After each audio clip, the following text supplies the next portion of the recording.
What's up, everybody? This is Colin from Holistic Heritage Homestead. I hope you're all well.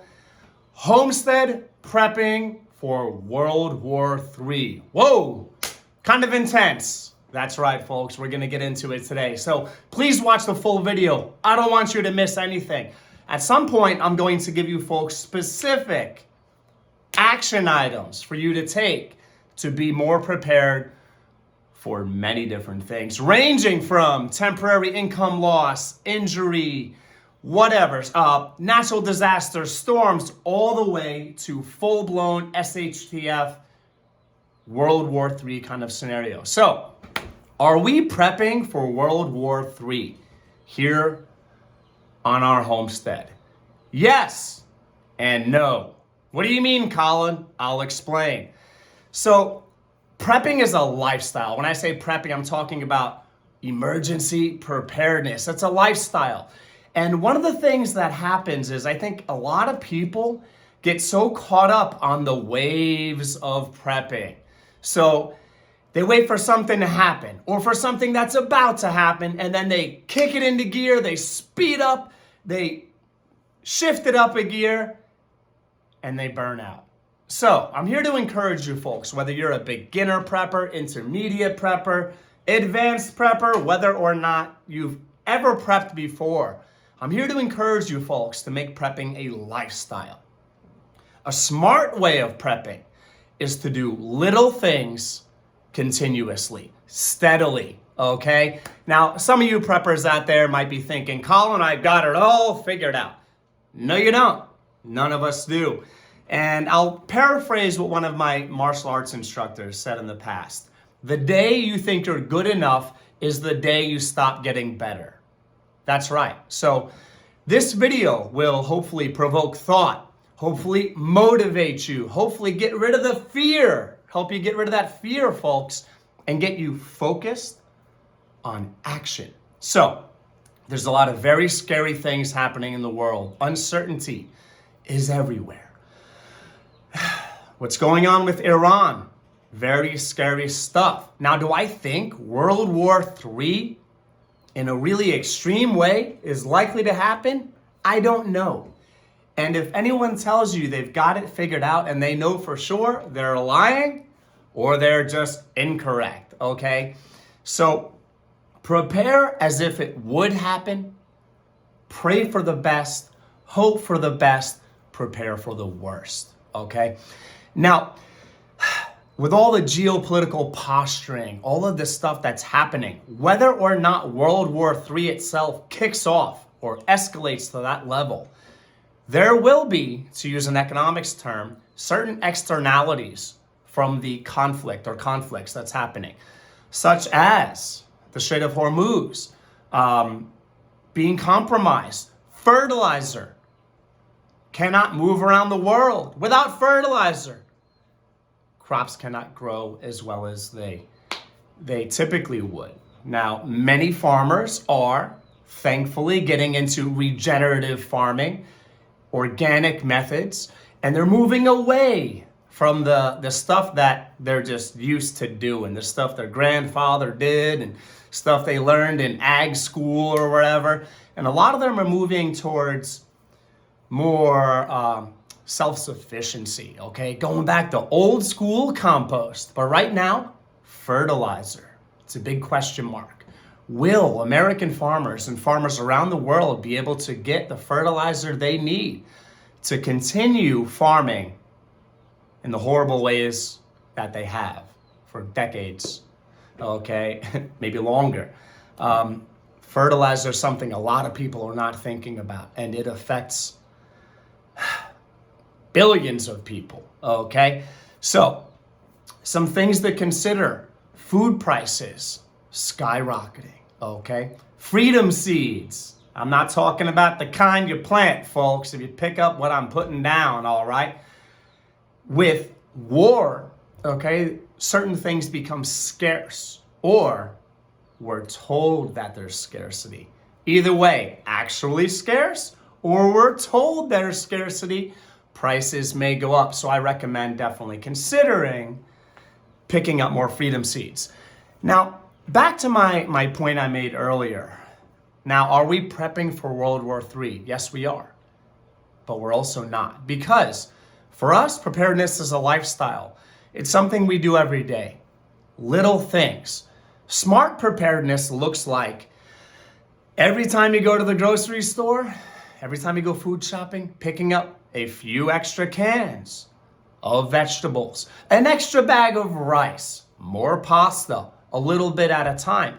The average working class family doesn't have $4,000 or more to buy prepackaged survival foods, okay? Like freeze-dried, dehydrated, whatever, survival foods. For most of us, it looks a lot like adding a little more into your cart every time you go. You know what I'm saying? So for you advanced preppers out there, now for you, I want you to focus on prioritizing. So back to the yes part of we are prepping for World War III. Priorities may shift. Fine tune your priorities, okay? If you're focusing so much on what I call tactical things, perhaps it's time to stop putting your money into more freedom tools. Stop putting your money into freedom seeds and focus on what is more likely to happen. Starvation, okay? Water scarcity, people not having water security, okay? A lot of people get so focused on what's cool, what's fun, what's romanticized in the prepping world. They don't think about the basics, and water, food, security, and shelter. Those are the basics. Beginner, intermediate, and advanced should be focusing on, okay? Wake up call. Most likely survival scenarios are not, okay, fighting to the death. They're not. It's not going to be tribal warlords taking over your neighborhood. It's not. You know what it looks like? Inflation, okay? And therefore, rising food costs. You know what it's like? Scarcity, not being able to get certain things, okay? You know what it's like? It looks a lot like fear and panic. So as far as the no part of prepping for World War III, we're not necessarily prepping specifically for World War III. We're just prepping. And prepping is something that our ancestors called living. Prepping was a way of life.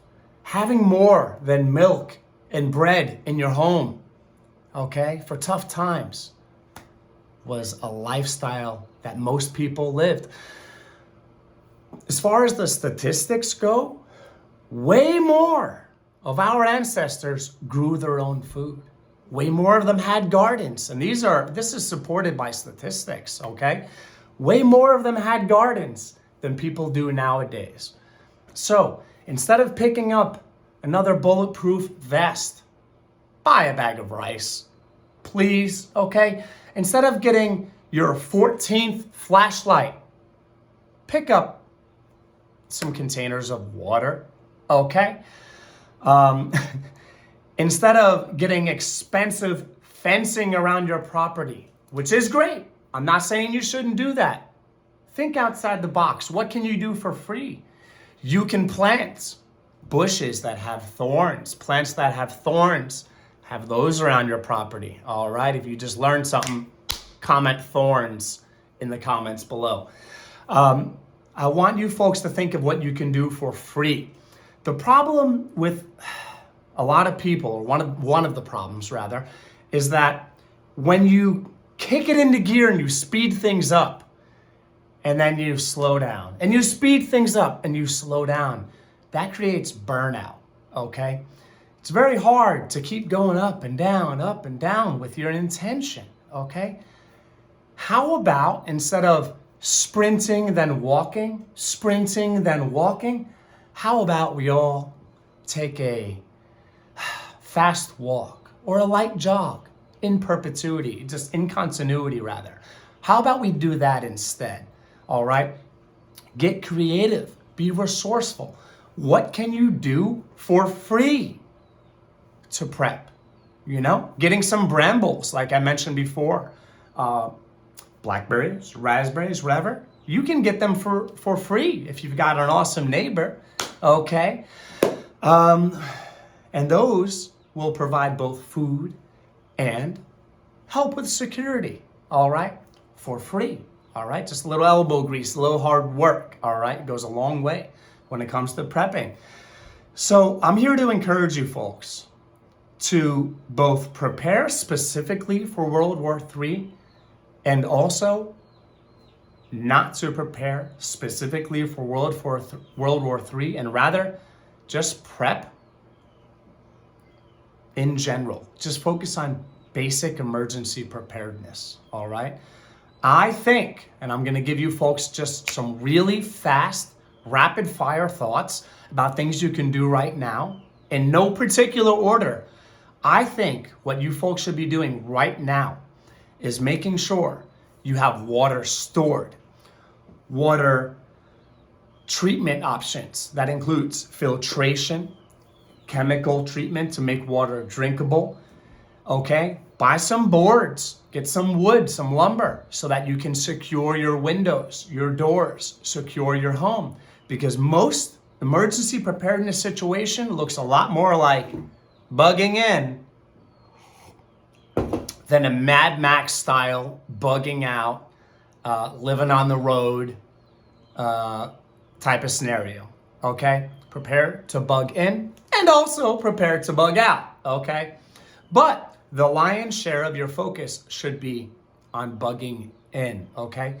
Buy more seeds, heirloom seeds, not hybridized. Hybridized seeds might not give you the same parent plant, okay? So you don't really know what you're gonna get for sure.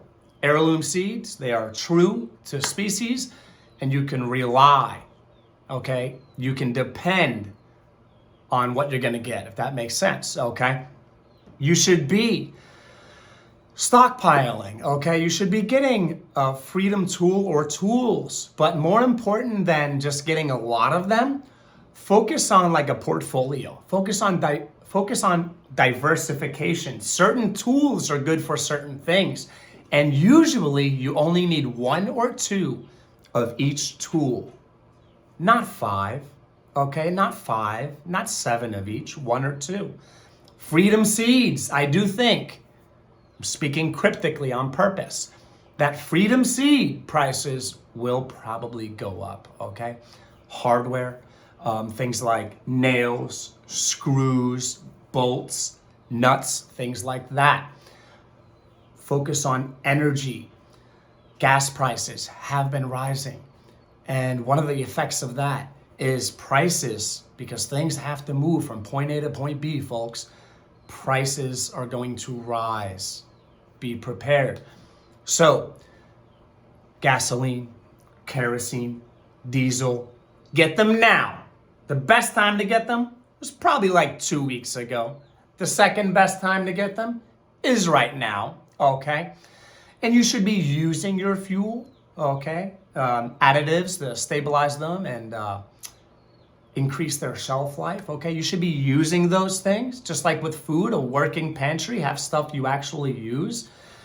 Use up your fuel, take your gas cans or whatever, fill them up ASAP. Now, as far as bullion, gold and / or silver, people are so opinionated, incorrectly, in my opinion, as far as bullion. They're like, you can't eat gold, you can't eat silver.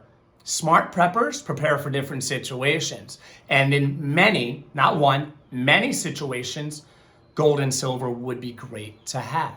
Have a little, okay?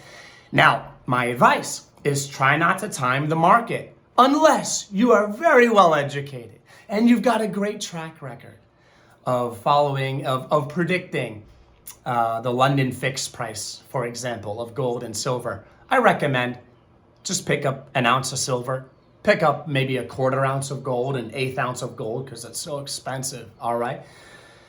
Don't try to time the market. Don't try to time the prices, okay?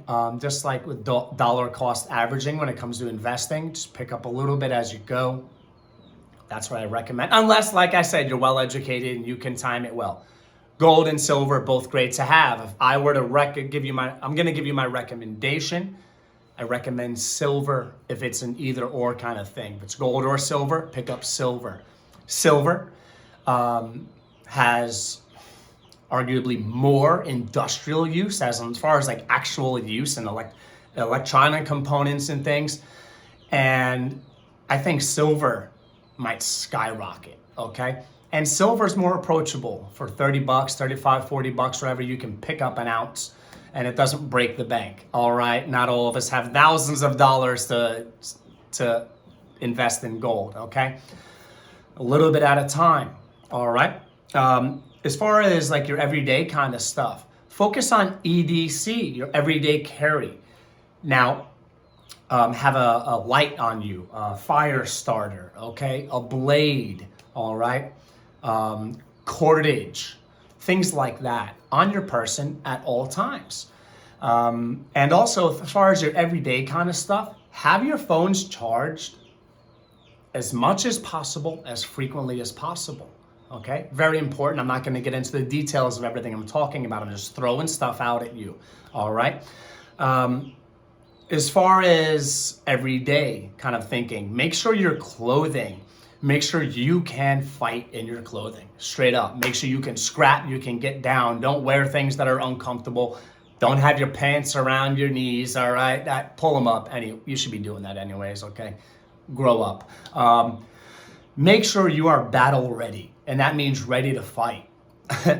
In the past, okay, when I was younger, I was very different, all right? Not in good ways. And before I would scrap or I would think a fight was about to happen, get my shoelaces tied tight. Your shoelaces should always be tight, okay? Your belt should always be secure and tight, okay? Everyday carry, freedom tools. If you're legally allowed to, that sounds so sad. If you're legally allowed to carry freedom tools with you, have your freedom tool on you. As far as skills, primitive survival skills, are they a priority for most prepping situations? Absolutely not. Should you have those skills? Absolutely. All right. Know how to start a fire, okay? Know how to build a quick shelter. Outdoor primitive survival skills are great. It's also a fun hobby and a great thing to do with children. All right. So make sure you're skill building. Speaking of freedom tools, training. Are you training to be proficient with your freedom tools? If not, it's just like you're just carrying something. All right. That could be used against you and / or a person or people that you love. Blades. Carrying a blade on you. Okay. Buy once, cry once. Do not buy 40 different blades. Have, just like freedom tool set, just like a freedom tool set, different blades should be used for different reasons. Okay, you might want something for heavy duty, primitive survival kind of stuff. Have something for that. You might want something for self-defense. Have something for that. I think most people can prepare, as far as blades go, for most situations by having 3 or 4. That's it. Buy once, cry once. Buy a $40+ blade instead of 15 $5 gas station blades. Okay? Think quality, not quantity. All right? Stockpile barter items like coffee, okay? If it's within your morality to stockpile alcohol, we do not drink in our household. We don't drink alcohol, but it is a great barter item. If it's within your morality to have alcohol in your home, I think you should not be drinking it, but it is a great barter item. Again, if that's within your morality, all right? Think of things that people will want, such as vice items, cigarettes, okay? Do not smoke. It's horrible for you. But in a situation that's going to last like 3 days or longer, you might be surprised what people are willing to do for vice items, okay? What they're willing to give you for vice items. So $5, $10 pack of cigarettes might get you an ounce of silver in the future, okay? As far as everyday thinking, keep cash on you. Please check out my previous video. I got into some detail about that. Keep cash on you in small bills. If you're paying a toll in a really rough scenario and they don't have change, well, that $5 toll now costs you $20. Make sure you have small denominations so you can transact more specifically, if that word might apply. And if you lose out on some coinage, some change in that regard, as far as like pennies or whatever, it's not good, but that's all right. Keep those small bills on you, okay? Make sure your tanks are full. When I say tanks, for those of you, okay, intermediate and advanced preppers, pay attention. Beginners as well, pay attention. A lot of people focus on filling containers when they don't think about filling the container that is their body. Make sure you are consistently hydrated. A lot of people are ready to grab their water bottle and survive. What about having that water in your body already? Okay, there's a tip that a lot of people don't even think about, even advanced preppers. You're welcome, all right? Stay hydrated, stay full. Don't allow yourself, unless you're doing some type of intermittent fasting or something like that. And even if you do have food nearby, don't allow yourself to become super hungry unless that's on purpose. And if you do have food available, you should have food in every vehicle, in every bug out bag, okay? Vehicles break down, okay? They run out of fuel. Life happens, okay? They don't turn on sometimes. Life happens. Have at least some type of fuel in the sense of food always available, as close by as possible. Okay, so fill your vessel, hydrate. Fill your body with calories, nutrients, okay? And if you're not filling your body with calories or nutrients, okay, hopefully that's on purpose and not just because you're not eating, have that food nearby, all right? As far as gardening goes, all right, everybody should be gardening. I'm not even gonna say period, exclamation point. Stockpile seeds and also gardening things, seed starting trays, containers, organic fertilizers. Don't be an idiot. Don't use insecticides, pesticides, any of that toxic garbage, okay? If you're gonna use anything for like pest control, be organic. Don't hurt other people in the world. Don't hurt the environment. Don't hurt nature and wildlife. Be responsible. And also there's benefits as far as the actual process of gardening to organic gardening that I will not get into right now. Have your organic fertilizer, your soil amendments ready. Have your gardening tools, a shovel, folks, a shovel. Sure, it's great to have heavy machinery and equipment and whatever, but what happens if your tractor doesn't start? All right? Hey, an old-fashioned shovel, high-quality shovel, buy once, cry once, okay? A rake, a hoe, weeding tools, okay? Gardening blades, things like that. Now, it's not as fun, cool, exciting to talk about, but these are things you should be stockpiling. Please check out mine and my wife's playlist of underrated preps. There's amazing information in there for beginner, intermediate, and advanced preppers that some people don't think about at all. And some people, maybe they do think about, but they forget.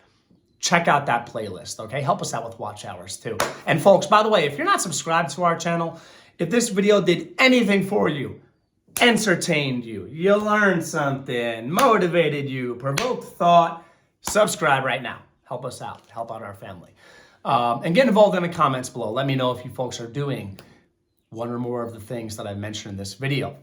Have fast growing food, okay? Microgreens, radishes, peas, things like that can feed your family quickly. Focus on survival crops, calorically dense crops, nutritious, nutritionally dense crops like potatoes, roots, tubers, Jerusalem artichokes, things like that. They're great fuel, okay? Anytime you can grow or produce a macronutrient, carbohydrate, protein, fat, that's a win, all right? Get some livestock wherever you live. That is, if you're allowed to. If you're allowed to produce delicious and nutritious food for your family, do it. Get some chickens, all right? Get some quail, get ducks, get meat rabbits. Those are all great options, depending on your situation, your context, whatever, your goals. Okay? Not every one of those options is going to be for everybody, all right? Maybe rabbits make sense for you. Maybe chickens make sense for you. I think chickens and meat rabbits are two of the arguably best livestock options. And I've discussed in previous videos as far as my reasons why, okay? Now, stay on top of your day-to-day stuff, your maintenance. Get your garbage to the curb. Get it to your dumpster if you have a dumpster. Clean your home. In a survival scenario that lasts 3 days or longer, a week, a month, a year or more, you're gonna wish you got as much garbage out of your home and off your property as possible, okay? Hygiene is something you should be thinking about. Make sure you're stockpiling soap, okay? And as far as water, drinking water first and foremost, as far as priority, but also think about hygiene. You're gonna wanna wash your hands. You're gonna wanna bathe, okay? That's important, and arguably even more important in a survival scenario, because you don't want to get sick and you don't want to get anyone you love sick. You don't want to get anyone sick. Well, there could be tactical use for that, but that's a different video. All right. So make sure you get also, besides water for drinking, water for bathing, water for washing. Okay. Think of waste disposal. All right. Think of constantly cleaning up your property. As far as regenerative gardening, as far as remediating soil, those things happen now. Do not wait for a survival scenario to start building topsoil. Build your topsoil now. I don't care if you've got 1/16 of an acre, okay? 1/32 of an acre, all right? Or if you've got 50 plus acres, start right now. And folks, I don't want to make you folks fearful. I'm not trying to be an alarmist. Well, maybe I am. I want you to take action. But the goal is not to just make everybody scared, okay? So, are we prepping for World War III? Absolutely. We're prepping specifically for that, but we're also not really. Okay, because in our preparedness lifestyle that we subscribe to, in our school of thought that we subscribe to, by everyday prepping, baby steps, 1 foot in front of the other, as a side effect of that, we are prepping for World War III. Okay, so folks, please be responsible, lead your families. Okay, everyone's a prepper on the spectrum of self-reliance in one way or another, whether you're a self-proclaimed prepper or not. And folks, I could talk for hours and hours and hours about the knowledge I've gained over the decades, okay, of studying emergency preparedness, AKA prepping. But this was just some thoughts, just a conversation. And if you got one thing out of this video, please subscribe if you're not already subscribed. Get involved in the comments below, okay? Prep up. God is great. Take care, everybody.